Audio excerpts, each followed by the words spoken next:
Gidugok sa mga tao ang service caravan sa lokal nga gobyerno sa Tagum City nga gihimo sa Pagsabangan Elementary School sa Barangay Pagsabangan. Gatusan ka mga tao ang naka-avail sa 60 ka mga nagkalain-laing serbisyo sa gobyerno. Adunay serbisyo gikan sa City Vet nga naghimo og pagkapon sa mga hayop, City Agri nga nanghatag og similyas punuan, City Health Office nga nanghatag og libreng tambal og bitamina ug libreng check-up. Na-conceptualize na after hearing all the needs sa itong mga katauhan, labi na itong just cannot simply afford.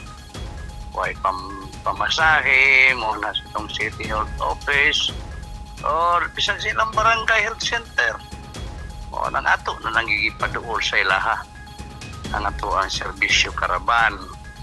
So, in fact, Paul, ang dari sa La Pilipina natay Super Health Center diya isa bagulang at kipisingan o katbang po sa City Health Office Mabini sa Barangay South. Nanapod, hapit po na mahungan ng Super Health Center. Ato pang plano na another upat ng mga barangays butangan para ang mga tao nag-need o medical, dental check-up nara sa ilahang nataran. Ug aduna pay lain-laing serbisyo gikan sa mga opisina sa City Hall.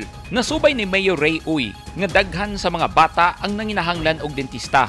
Busa, mag-hire og mga dentista ang syudad. Nakita nato diya Paul, karaghan na ng nanganhagyod dental care, dental check-up, paibot ngipon, etc. Muna ang atuwa nag-hire ng mga additional dentist to include kanang nasa Barangay Health Center